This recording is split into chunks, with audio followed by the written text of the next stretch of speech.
สบายดีน้องเอง MPL 22ออมมาริสอนวงพระจันทร์ตัวแทนนำเสนอแขวงอัตตปือหนึ่งในผู้เข้าประกวดนางสาวผ้าไหมลาวประจำปี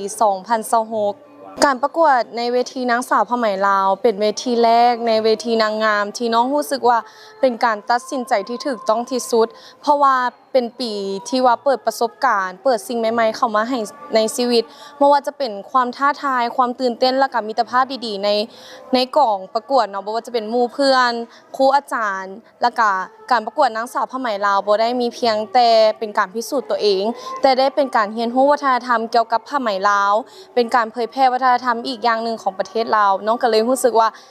สิ่งใดที่มันท้าทายก็ต้องแม่นสิ่งที่ตื่นเต้นแน่นอนแล้วน้องคิดว่าน้องเฮ็ดได้ก็เลยตัดสินใจลงมาประกวดนางสาวผ้าไหมลาวประจำปีนี้เจ้าโดยจุดเด่นพิเศษของน้องแมนการนำเสนอผ้าไหมจากแขวงอัตตปือซึ่งเป็นแขวงที่เป็นภาคใต้ที่สุดในประเทศลาวซึ่งหลายๆคนก็จะคิดว่าอัตตปือมีผ้าไหมงามๆน้ำหวาหรือว่าอัตตปือเป็นแขวงแนวใดนาอยากเรียนรู้เกี่ยวกับแขวงอัตตปือให้หลายขึ้นซึ่งน้องก็อยากบอกว่ามีหุบไว้ว่าเขาจะเอามาเผยแพร่ให้ทุกคนได้รู้แน่นอนว่า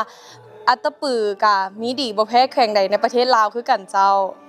โดยซึ่งน้องเองเนาะ MPL 22ก็อยากฝากให้พ่อแม่พี่น้องประชาชน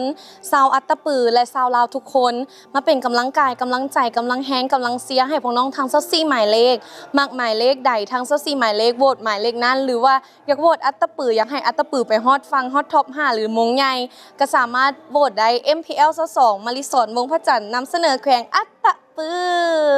ซึ่งในห้องพิลิมของวงเฮาได้จัดอยู่ที่วันที่21เดือน7 2026ซึ่งสถานที่ยังบ่แน่นอนเดี๋ยวทางกองประกวดจะแจ้งอีกรอบนึงส่วนมื้อไฟนอลแม่นวันที่25เดือน7 2026อยู่ที่ไอเทคมอลล์ตึกเก่าชั้น2พ่อแม่พี่น้องผู้ใดอยากสนใจมาชมมาเชียร์เชิญได้เลยเด้อมาเชียร์มาฮ้องดังๆแน่